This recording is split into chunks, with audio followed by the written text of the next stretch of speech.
Welcome, everyone, to another episode of Move, Crush, Count. I am your host, Scott Joseph. Move, Crush, Count is proudly sponsored by J&L Marketing, the digital and direct marketing agency that helps you outsmart your competition so you don't have to outspend them. Check out jnlmarketing.com today, after the show, of course, so you can check out their innovative approach and how they'll help you move the crowd, crush your competition, and count the money. Very excited about our guest today. I was fortunate enough to be a guest on his own show. Outstanding time. He did an incredible job, and you can see why he's successful as the founder of the Podcast Factory. He's helping people launch very successful podcast. More importantly, does it in a way, his niche is finding shows, I guess, help him launch shows that inspire and influence people to live a very fulfilling life. So I please welcome to Move, Crush, Count, JR Rivera. Welcome, buddy. Brother, thanks for having me on the show. Stoked to be here and eager to jump into it. Well, today we're going to talk a lot. How to talk about taking responsibility for our actions, overcoming obstacles, achieving success in all areas of our life. This is every time I do these leadership retreats, business, bourbon, and cigars, and culture, leadership, accountability. These things all come up nonstop. And at some point they overlap or touch on every mastermind topic we have. So this should help a lot of people. I'm excited about it. All right. We set the bar high. Ready? All right, let's dive in. All right. So I was going to ask you right out of the gate, like what inspired you to focus on the concept of extreme ownership. But before we do that, you define it. What's that mean to you? How do you define extreme ownership? What's that mean? I've had to distill it because when you read the book by Jocko Willink, it's a big concept and there's plenty of chapters. And there was a point where I read that book 8 times, got the cliff notes, passed it to my team, and I was really into it. But like anything goes, you have to refine it. You have to make it yours. And what I've come down to is a couple key points in the idea of extreme ownership. And the main one for our company culture is a find it, fix it mentality. And problems are going to come up. Problems always come up. Plans don't go according to plan. That's a given. And we have really focused in the last 6 months on a find it, fix it mentality and making that something that creates opportunity and value for everybody in the chain. And I mean value for us as a company, of course, value for our team, value for our clients, and most importantly, value for our listeners. And so this has been distilled down to the idea. And I was interviewed last week and I didn't realize this, but we've got a thing going where it's entrepreneurship, right? We're giving people on our team ownership and safety to make decisions, find problems, fix them, turn them into opportunities, and make the value chain better up and down. What inspired you to get into this? The extreme ownership. I just like people being accountable. I mean, the only people who are successful are people who are accountable, right? That was true. That was the idea. And I liked when I read the book, Commander's Intent, right? Where the commander lays out the big picture and he allows a team to make adjustments on the fly as long as they're in line with the commander's intent. And I've been working hard. Look, I didn't have any training. This is kind of embarrassing, but I didn't even graduate high school. So nobody taught me anything, right? I had to go out and get it. I had to go out and learn. And nobody taught me how to run a business. I had to learn. And I think one of the things that, as an entrepreneur, one of the big mistakes we make is holding on to things too long. And hey, anything I can do or anything you can do, I can do better. That mentality only gets you so far. So what inspired me was smashing my head against a brick wall over and over again and not getting anywhere and saying something's got to be different. And I'm starting to think about not just elevating myself to CEO. A lot of people want to be the CEO of their company and have a team, but how do I get to the point where I'm the chairman of the board, where I'm an advisor, and the company and the team live on their own and do their own thing? And so it's just been growth over the years. Let me just tell you, when you get there, that chairman spot, we discussed this on your show.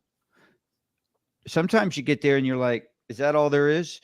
And you realize, oh, this isn't necessarily what I was meant to do.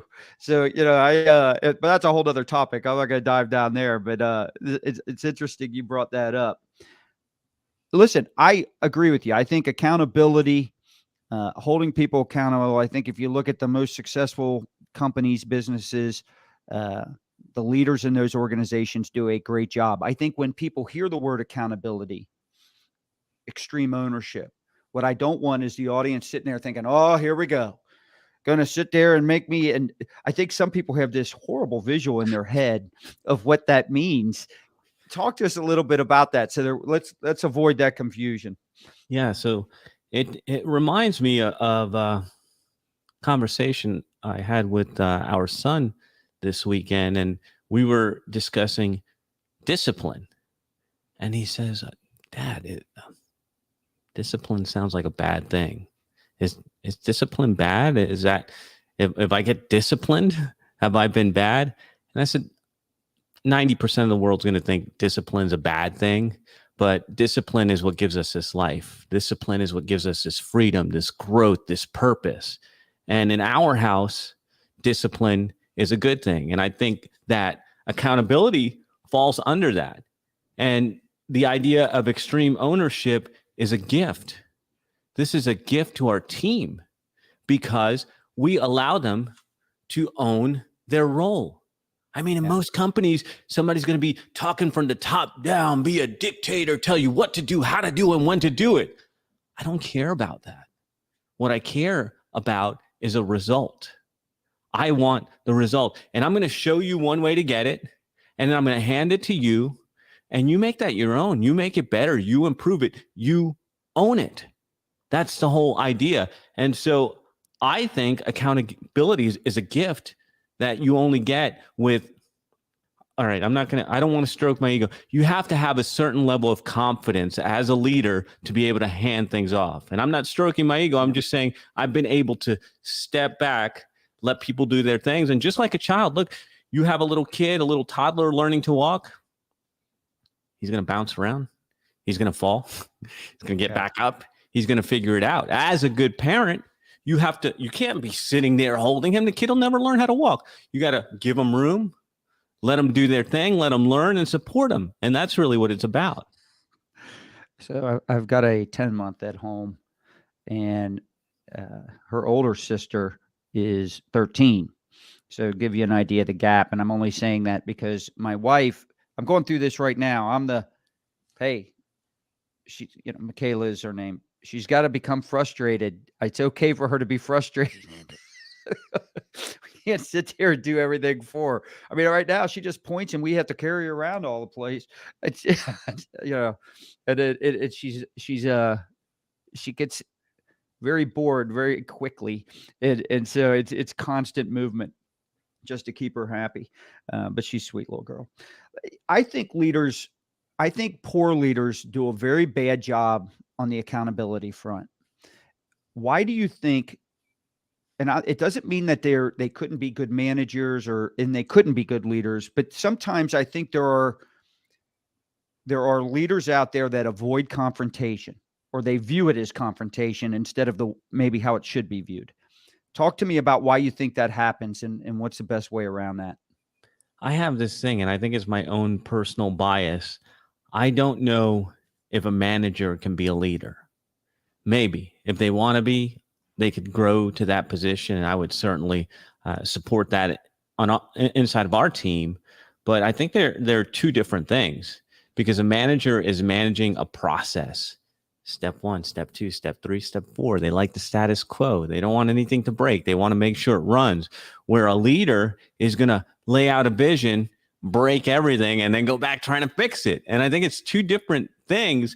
And that's what I believe keeps people stuck in that manager mindset, is not willing to break things, not willing to take risks, not willing to push the boundaries. And this is something that we're working on in the culture of our company. In fact, I was preparing for the show today and I did 30 minutes thinking about culture because I knew you were going to grill me and I wanted to think about these things.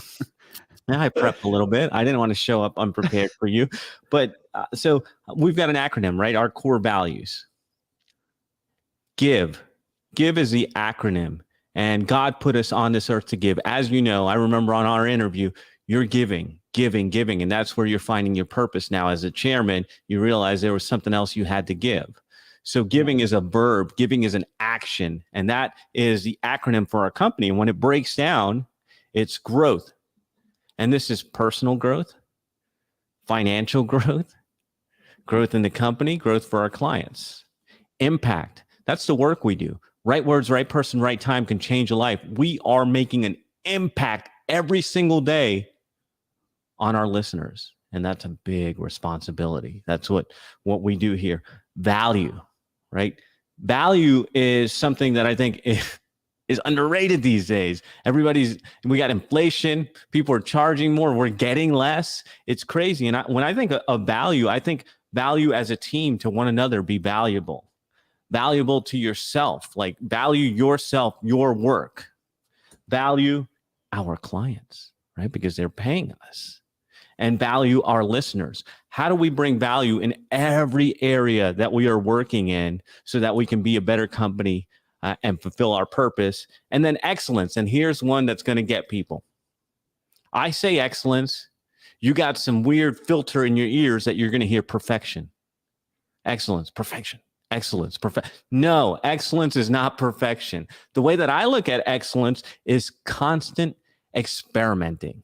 That's how you get better every single day. So when we break things, when we push to a point that we break, I want to support my team and say, ooh, let's reel that back. And when we push and we break through, I want to cheer them on. And that's what I see in excellence. So I think it's just giving you a perspective of how we live as a company. First off, love the acronym. I love the way you tied in your core values to that and the overarching of give, and the meaning behind it and how you came to it. It's awesome. I sit there. I love breaking things, and because think about it, right? Let's just take processes. Every business has got, whether they document it, whether they realize it or not, they've got processes within their organization, and everyone can think their process is great until they get busy, right? Until they get busy. And that's why if you want to improve productivity, to me, increase sales. All right. You want to improve productivity, increase sales, because it forces you, because it puts stresses on all those quality checks and all those processes that you have. And that's the only time you're ever going to feel it. And to me, it's just huge. I always love that. When I know the people that on your team are always like, oh, how are we going to get all this done? And now we're staying longer than we would like to, and all this other stuff. But to me, that's where your opportunity lies, to improve the quality of your work, to improve how efficient you are, your productivity, the quality of the service that you provide. Because when you're busy and now you have opportunities to fix what is breaking or cracking, if you come back just a little bit and to a normal time, hopefully you keep scaling up. But if you come back to a little bit, the quality and the efficiency is just that much more. That client experience is that much better, is it not? I mean, bro, to me, that's the best time I look forward to that. That's the best way to break it. In fact, it's like you're reading my mind, because we did that quarter over quarter, 30% increase, felt pretty good, broke some stuff. Some things broke. So we're having meetings and we have scorecards. We have leadership meeting. We have drivers for the business. And one of them for our operations guy is misses, things that got messed up. And he's responsible for those because he's the operations guy. And all of a sudden, we're like 0, 0, 0, boom, 3, 5, 8. What's going on? Everything's breaking. That I agree with you. All right, well, that process clearly isn't working. So let's discuss this in a meeting. Let's discuss what the fix is. Let's put it out there into the world and see how it does, because that's exactly it. we had to scale back last year.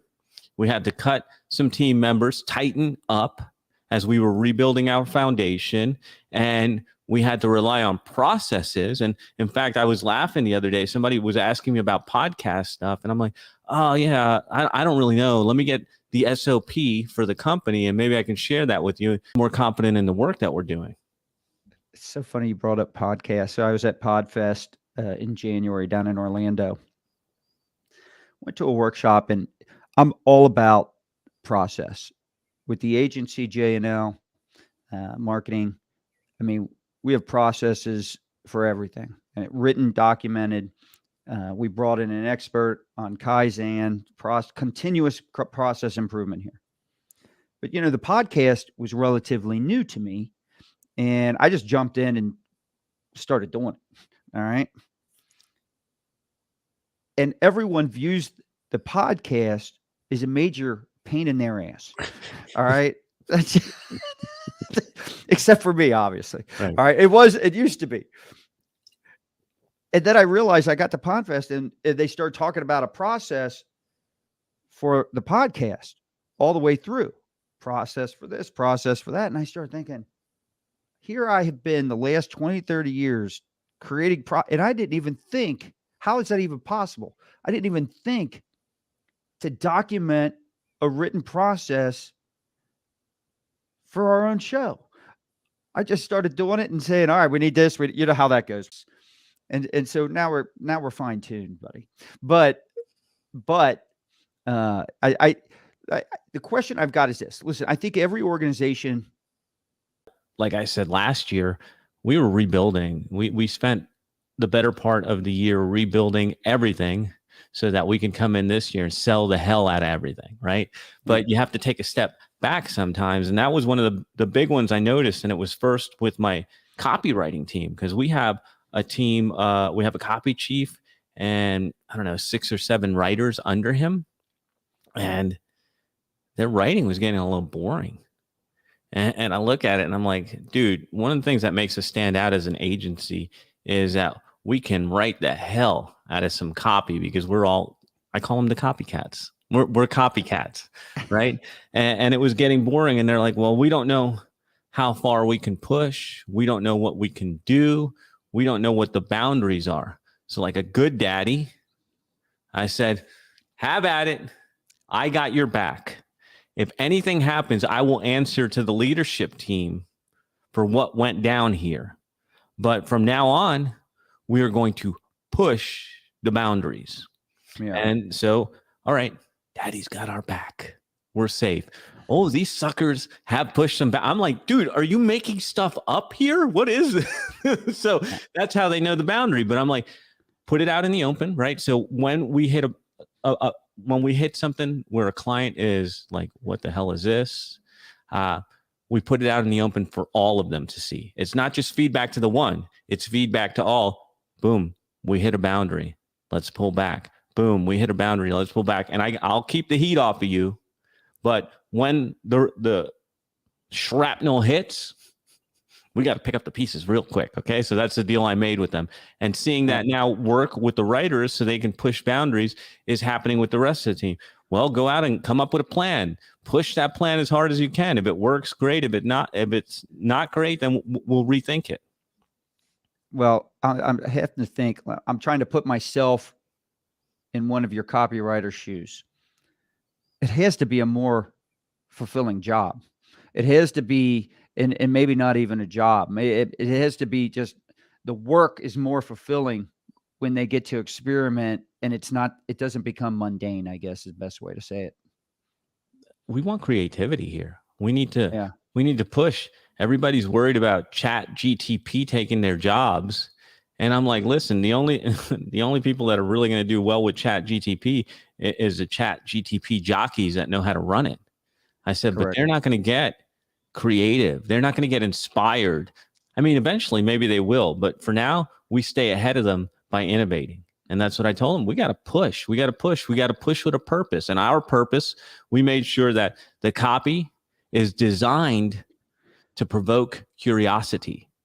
And this is where a lot of people make mistakes with And they don't even think about it as copy. They think of it as show notes. And I think that's just a cop out. For us, it's copy that gives lift to the audio program. And the copy is designed to get people curious. Yeah. But curious enough to listen to the episode, because if we don't have people listening to the episode, then why did we do this?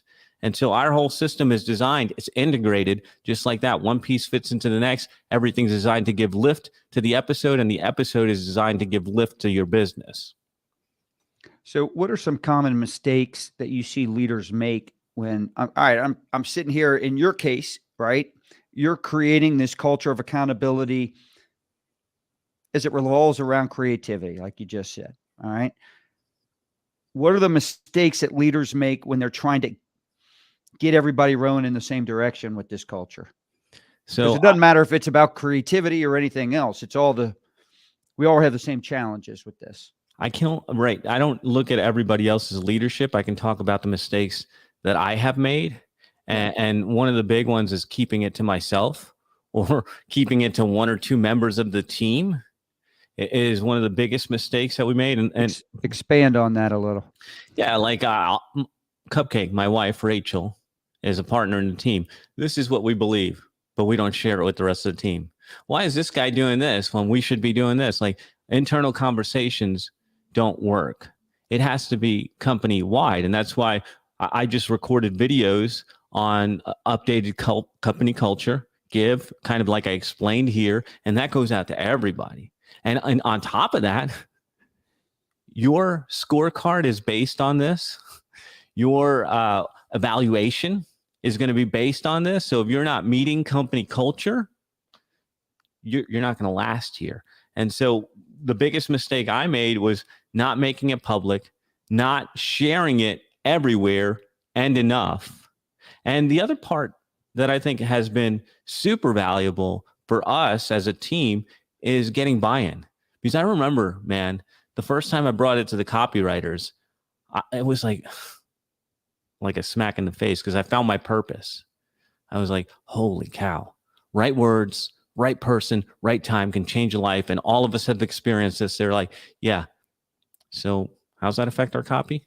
It was like, dude, this is such a cool idea, but they didn't get buy-in. But when I came back and I started getting their feedback on what that meant to them and what their work meant to them, and shaping it with their involvement, then it becomes theirs, doesn't it? If they're involved, it becomes theirs. And that's what we're doing all the way up and down the chain is, yeah, all right, so find it, fix it. What's that mean to you here in your job, in your role?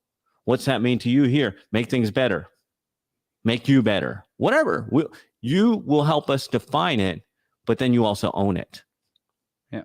I love that you keep bringing up ChatGPT, because I feel like, at our last event or retreat, we had an editor, senior editor from Automotive News who was there, and I brought up chat. Of course, anybody in copywriting, journalists, you bring up ChatGPT, and it's like just a horrible word. But to me, I think to what you said earlier, I think the people that fully understand it and embrace it are going to be the people who survive moving forward. And I honestly believe it will help good copywriters, not because it's going to help them write copy, but the good copywriters, maybe they're looking for inspiration on ideas, this and that, to take them in a direction. And when ChatGPT spits out some of these options, everyone's going to be using it, which means at some point, a lot of things are going to start sounding the same. Yep. And we talk about marketing and the importance of differentiating ourselves from our competitors. I think good copywriters in that creativity, I think it opens the door and it makes it easier when done right to stand out and rise above all that noise. I agree, bro. I have made time in my schedule to play with it. Not only that, I have made time in my schedule to train it, where I fed it my articles that I have written so it can write in my style. And then I go and grade its style. Like, like this, don't like that, don't use this, don't use that. And I've been messing with it that way. And I agree with you. If you are a good writer, if you have good ideas, this is like a bionic arm or bionic legs. It's going to make you even stronger. Yeah. Yeah. I mean, I had to create an FAQ page for a landing page the other day. It was suggested to me for our next retreat. And I was like, I got to think through that. And I just punched in, I've got a prompt basically where I've instructed ChatGPT that it is a prompt robot.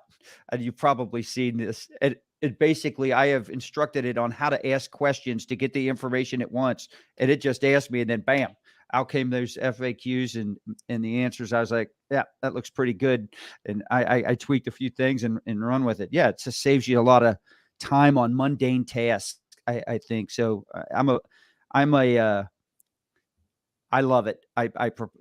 I sit there and I promote the heck out of it to anybody I can, because to me it helps from productivity and efficiency standpoint all day long. And I want everybody in our organization getting good at it, which is the key. You got to get, just like anything, you got to work it and you got to get good at it. Yeah. I like what you just said, though. I am going to do what you just said. I haven't thought to take my own stuff that I've written and train it in that way. And I am. So there's a nugget. If anyone's listening, I don't want to get us off track here on the Chat GPT, but that is something that's gold right there. And I'm taking that. All right. So we're sitting here. We want more accountability with our teams. And let's just take, because I think the easiest way to think through this and to have you talk about it is we want to incorporate or do some type of big change in the organization. And anytime we introduce change, the bigger, the worse it is, right? I think there's always a lot of resistance, especially if you've been very successful for a long period of time doing things a certain way. So how can leaders overcome resistance to extreme ownership within their teams or their companies? I think we were lucky. We were late to the game, but lucky that I got the buy-in from the team, because just over a year, maybe a year and a half ago, we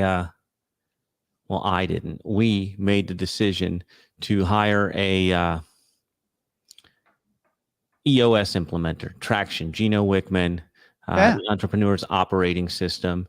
And it's a great tool, which has helped us tremendously and helped us get to where we are today and continue growing.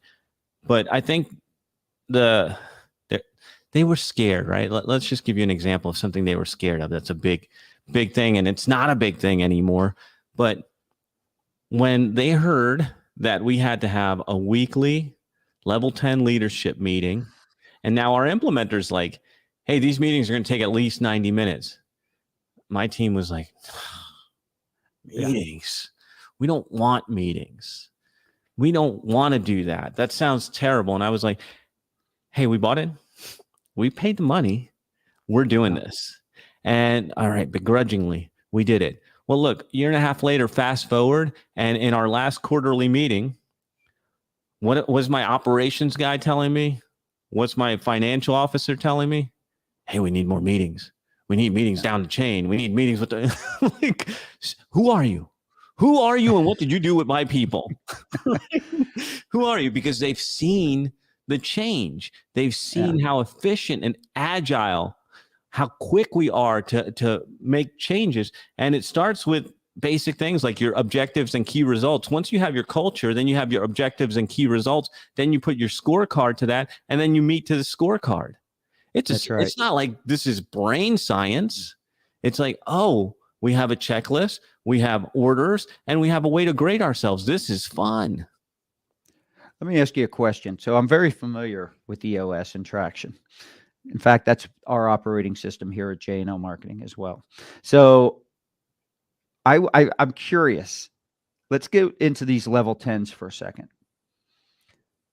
I want to know how you guys handle this. It may have not have been an issue at all for you. One of the things that I found as we were doing them early on. This is not the case. As I've no longer participate in the level 10s, I want to point out that they've improved greatly. I'm the visionary. So, I found it early because you, just like anything else, you got to get good at those level 10s, right? You got to make sure you're focusing most of your time on the solutions, not the discussion or the issue. Yeah. And so, but at the same time, it's easy to get caught into those meetings. I don't want to say turning negative, because, and this goes to your culture and I think the mindset, because you tend to, the majority of the time, working on problems, challenges, obstacles, right? And if you don't view them as opportunities, and I think the accountability is what is critical here. If you don't have accountability, these meetings do not work. Because what happens is you get a lot of finger pointing. You get a lot of people not wanting to, that no one holds themselves accountable for not hitting the objective that week or the score. They want to point, well, we got to do this and we got to do over here. And all of a sudden you're getting solutions that don't fix anything. And we ran into that problem early on, and that's on me, right? And that's on me. I was not giving enough. You said give up control. Early on, I didn't feel comfortable giving up all the control I needed to my integrator, who's phenomenal. And that was a barrier that finally I realized, Scott, some of your most successful companies that you're involved with, you're not that involved. You might be onto something here. Talk to me about the early processes and how you worked your way through all that. So to quote the Red Hot Chili Peppers, you got to give it away now. Yeah. You'll be a lot happier if you do that. Yeah, you will. I promise. But I think the challenge for us was right people, right seat. Because Cupcake did not want to own the chief financial officer. Meanwhile, she's an MBA graduate of Rollins, loves spreadsheets, and I'm like, really? You're not doing this role? Really? There was resistance for the first 6 months till one day she woke up and got into QuickBooks and it's like, oh, here's this is this, cost of goods sold, this, that. There you are. Hallelujah. But right people, right seat was the big challenge for us, since as a team, we're very process driven. It was easy to get into the idea of the flow of the meeting, going through the scorecard really quickly, objectives and key results, and then challenges and opportunities, like you said, is where we spend our time when we call it challenges and opportunities to keep it positive. But I think that it's a matter of getting in your reps, and it's not going to be smooth, because I remember when we hired the implementer, he insisted that we have 6 core values and a 10-year vision and all this stuff that was foreign to us. And we just felt like, oh, really? We have to do this? And we kind of put stuff in there, placeholder, be okay. Things are going to change. 6 months ago, we were like, 6 core values. I don't even remember what they were. So can we chop it down to 3? And it wasn't until this morning, get this, it wasn't until this morning I was praying my rosary where value came into my head. So you're hearing this fresh idea that I'm pitching to the team now about GIVE, because it was GIE before and it wasn't quite as impactful as it is now. But we fumbled our way around, dude. We tried things, like our scorecard kind of sucked. There was quarters where that scorecard was not moving the dial. But we're people that show up every day, and we keep checking boxes and keep pushing and figure things out. And so it's been a matter of innovation and getting the buy-in, getting the leadership. Is they come in, right? We come in for that quarterly meeting and we work on it together. Even 6 months ago, we started bringing in the copy chief. Dude, you're a leader. You're a leader of your team. We're bringing you in because we want to start holding the writers accountable. And everybody sits there and we do work. But our vision has always been opportunity. So when we get into that section of the challenges and opportunities, we're in problem solving mode. Who's going to fix this? What do we need to do? Is it delegate, delete? Do we need to think about this? Is this going to be a carryover? But we're really like, that's our favorite part of the meeting. Slaughtering that list as quickly as possible empowers us. And that's what's helped our culture a lot. It's like, holy cow, we can make changes this quickly? Yeah. And we do it in a 30, 35-minute meeting. I need to get you out to one of our leadership retreats, introduce you to Jamil, the president here, who basically runs the show at J&L Marketing, all the day-to-day stuff, integrates it, executes. He's a machine. You guys would love to go through these stories. I think when you talk about extreme ownership, accountability, you know where it helps you, where it's easy to recognize. Besides, it's easy when you're growing and things like that. Say, yep, it's working. All right. But when adversity hits, and then you're using some of that skill set and those tools, then I think it becomes apparent, wow, glad we know what we're doing here. Have you guys had any type of adversity that you've had to go through where this really helped you guys get through? Brother, last year was a train wreck. Cost of goods was going up. Clients were going down. The balance sheet was not looking good. We have to make cuts. We have to figure out what's not working. Why aren't we doing what we need to do? Why aren't we hitting our numbers? Who do we need to cut? What do we need to change? That all hit us. And like I said, God bless our team. They plug away. They plug away no matter what, because we were trying to figure these things out. And it's like, wow, oh, wow, we're going to have to make some cuts. And why is that happening over there? And where can we pull from here? And you know how it is. That's a double.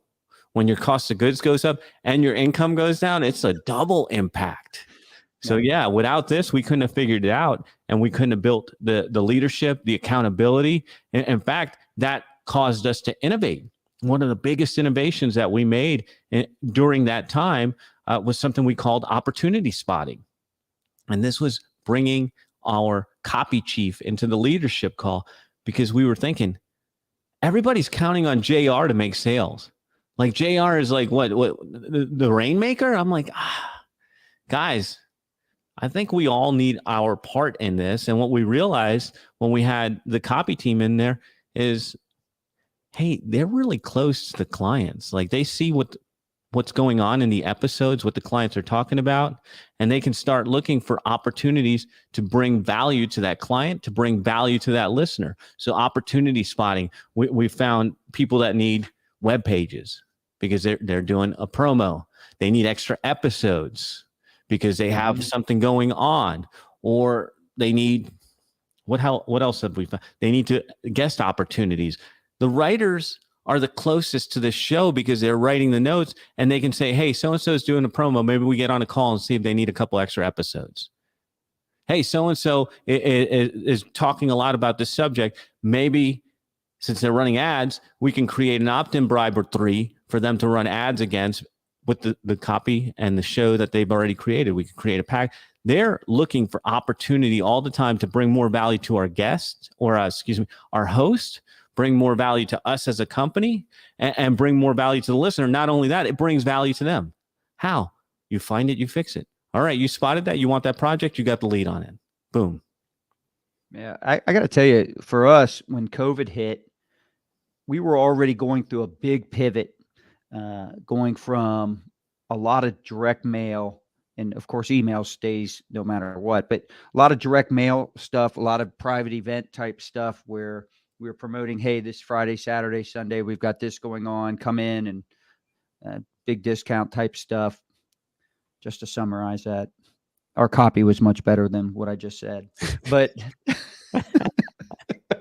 however, when COVID hit and all of a sudden everybody was locked down and you weren't allowed to there were some states, we had a lot of automotive clients, and some states were they couldn't even sell online. They weren't even allowed to sell online. Like Pennsylvania, that governor shut them down. They couldn't do anything. So people clearly couldn't come in. So not only burning that candle at both ends when you were talking about sales going down and then costs going up, we had the same situation. Not only did we have all these events and campaigns scheduled where we had collected money and done work for, but now they all canceled. And, we're not going to sit there and say, well, sorry, we're keeping your, we weren't doing that. I guess, crap rolls downhill a little bit. And we went to our people that said, hey, we're going to need some help here, here, and here. And of course, we were going to help our clients. I mean, we weren't just losing income coming in, we had to give money back. And so it was that adversity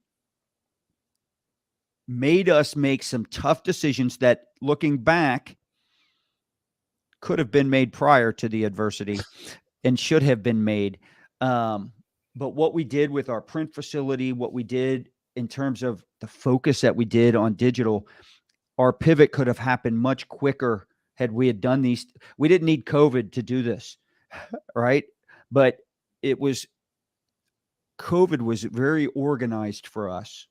And it was because of the processes and the accountability that you've been talking about here on this episode. So, I mean, that was when you started talking about some of this stuff, that's what came into my head on our own stuff. And I was like, yeah, thank God we had this, or I got to tell you, we'd been in big, big trouble.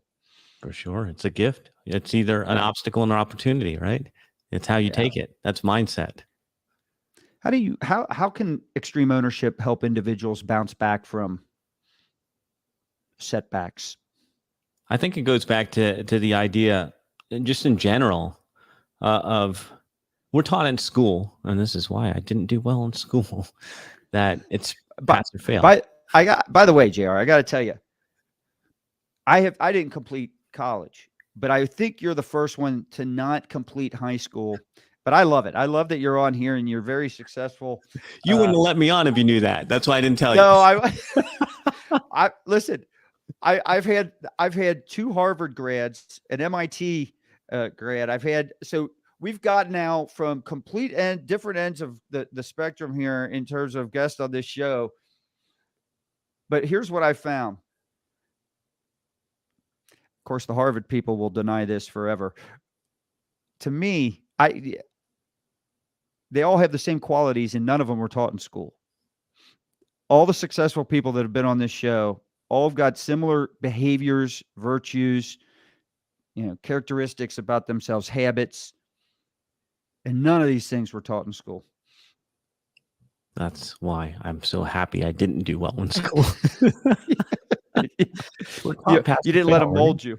They didn't. I rejected all of that, but it's pass or fail, and that means that F, fail, is a bad thing. I think F, fail, is a good thing because I look at it as fuel. Failure is fuel to your next success. And if you can develop that mindset that, all right, boom, another way not to do it, learn that lesson, because you don't learn. I mean, most of us don't learn from our successes. We just ride them out and think we're great and all that. Right. Our failure, when we evaluate our failure, look at it, think about it, and learn from it, it is fuel for our next success. In fact, I have a real simple tool that I want to share with the listeners now that we've brought this topic up, and I call it the course corrector tool. And all you need is a piece of paper and a pencil to use this thing. And you can evaluate any situation, like my sales went in the toilet last year. All right, what was working? That's the first question you ask yourself. What worked? Where did I get clients? What didn't work? Where did we lose clients, or they didn't spend as much as they should? What could we do differently? What works? What worked? What didn't work? What could we do differently? That's the course corrector tool. And you use that to turn your failures into your next success, because when you're evaluating what we can do differently, then you implement and you get better. Yeah. No, it reminds me, I had to interview David Spizak, and he said he had a very similar process to that. At the end of this guy was breaking records. He was running a dealership out in California, Mercedes-Benz store. And I think by the time he was done, I want to say they more than doubled the next most profitable store in the country. Wow. But the amount of growth over a 5-year period and the percentage of growth every year, unless you're taking a broken store, that it just doesn't happen. And so, and by the way, when I tell you he doubled the next closest store, he did that with 97% client or employee retention. So it's Wow. probably one of the reasons he enabled him to make the money, because he had great culture, and you don't have that without accountability.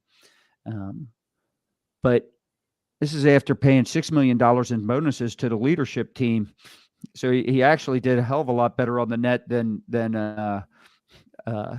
what the final numbers would have been Yeah. had they had not done that. But it's one reason he retained him.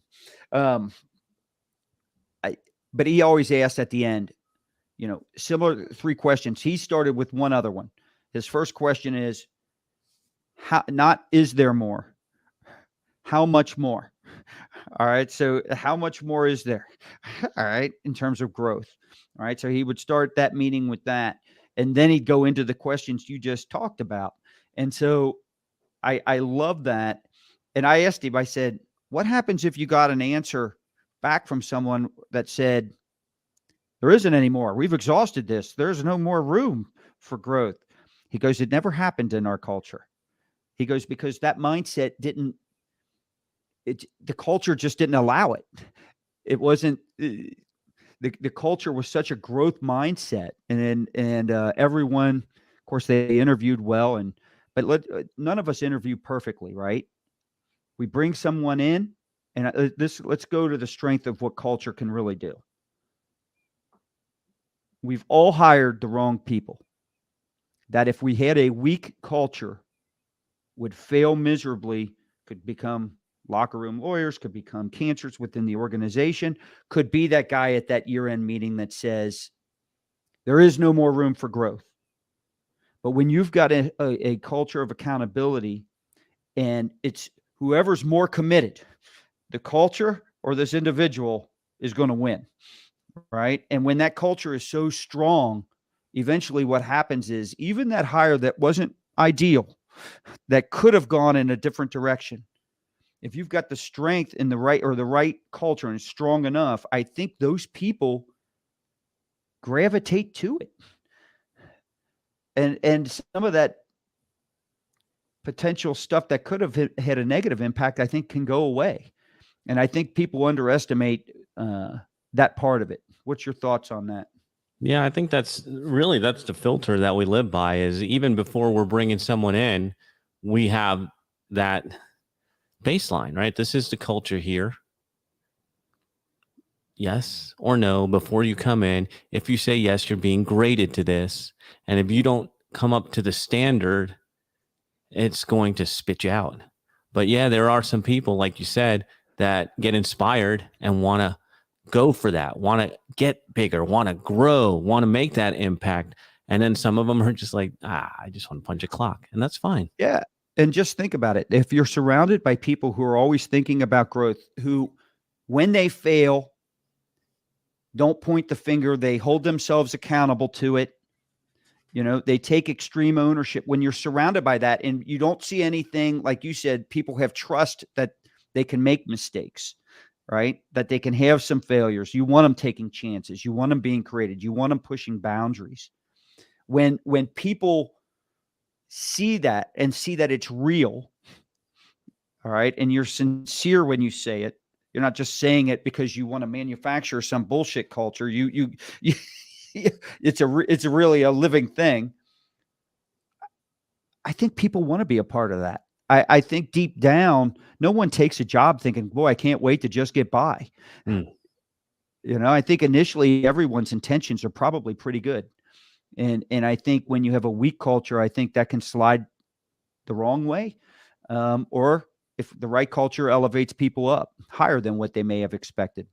Yeah. We're big fans of Donald Miller's story brand in our company, and we use that framework in a lot of what we do. And one of the things that he talks about is that aspirational identity, what they want to be, who they want to be. And that's what we talk about with our podcast hosts, is like, they get worried about niching down too far. And I'm like, niche down, like, who are we talking to? Let's get crystal clear. They're like, well, we're talking really to the C-suite, but we don't want the engineers to not listen. That was a conversation I had last week. And I'm like, well, the engineers that are aspiring to the C-suite will listen because they want to learn. So yeah, that's how you push, is like, let's lay out the vision as you have for your companies. I have for my company. Let's lay out the vision. And the people that want to get on board, when they get here and they get into it and they feel that camaraderie, they feel that growth, they feel the impact that they're making, the value,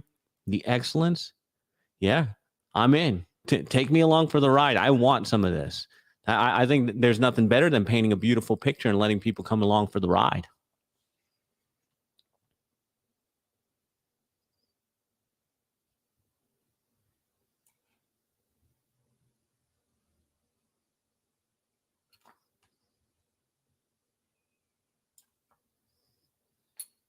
Bum, bum, bum. You're muted. There you go. No. I don't know what happened there. Yes. Why it was like automatic mute. It didn't want you to So talk. that might have been the like, hey, we don't want you to. I was saying, I think there's a big bromance here going on, because I too, like, we got Traction, we got EOS, we got Donald Miller now. Big fan of his. And by the way, you can plug in Chat GPT and say, write this in the voice of Donald Miller, and it will. Just as another hack you people that like Donald Miller, you can do. But I like where you're going there. Let me ask you this question, because I want to be respectful of your time. How do individuals and organizations, how do we know, all right, I need to hold people more accountable. I want to do it in the right way. I want to build a better culture. How do we start measuring success? What are some of the things that you're paying attention to know you're on the right track for that?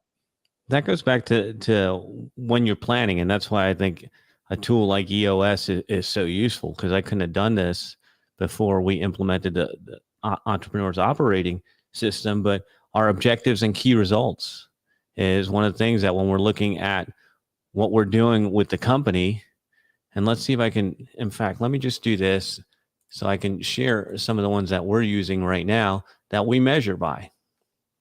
So objective 1, streamline operations for scale. That's our operations guide. And then we have some sub points underneath that. That is what you're going to be graded on. Objective 2, increase customer value. We talked about this, where opportunity spotting, how do we keep clients longer? How do we keep them happier? How do we keep them referring? Objective number 3, this one falls under me. Get marketing machine going. So what are we using for marketing? What are is it emails? Is it videos? What are the pieces that we're using for marketing? And how does that lead to sales?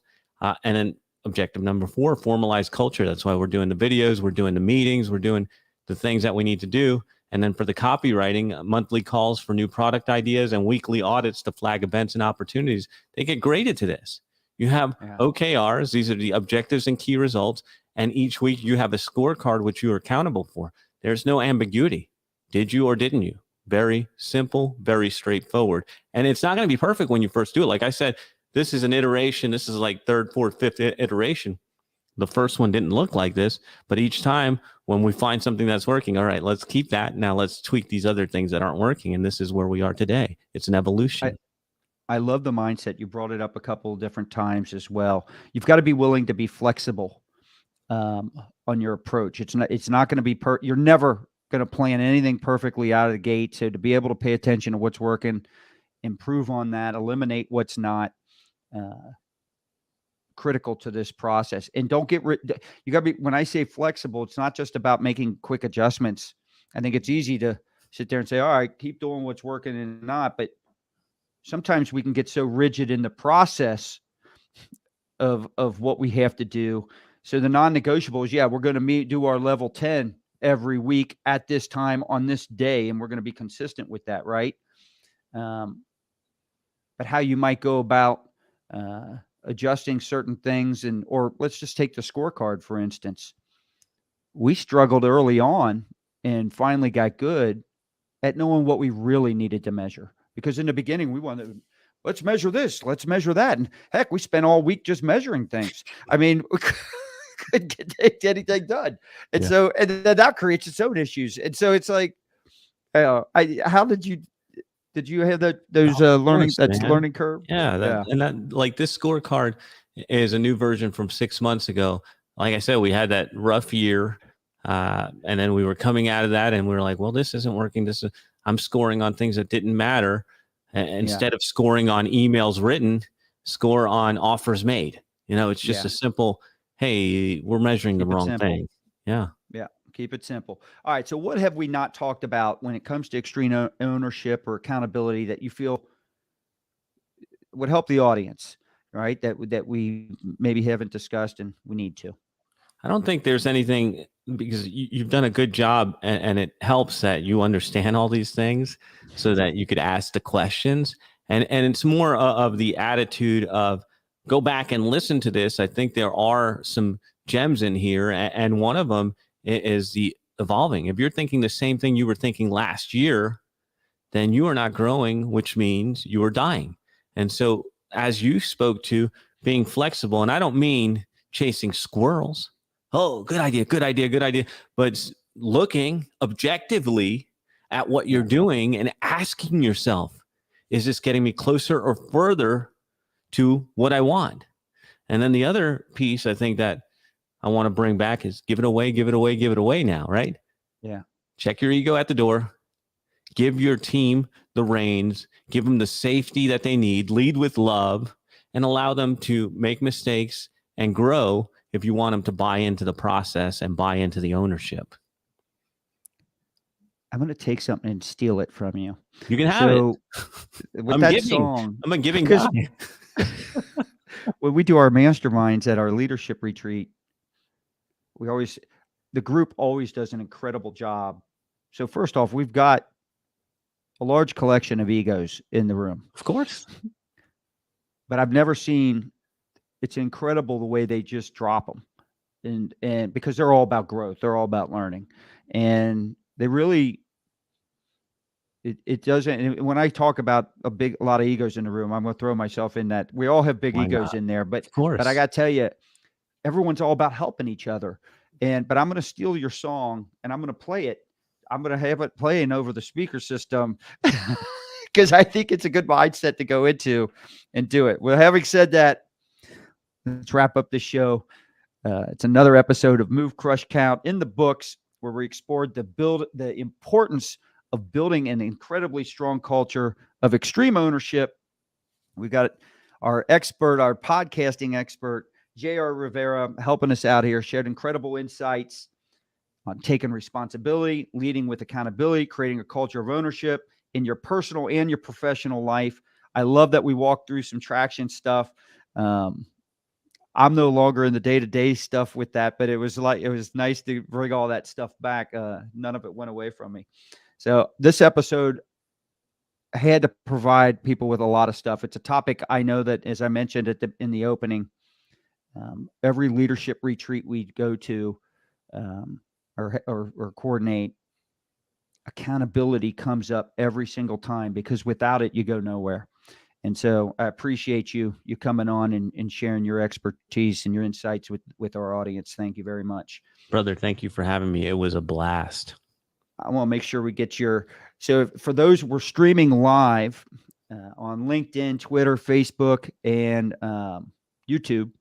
And so if you're watching the pod, you're seeing it scroll at the bottom.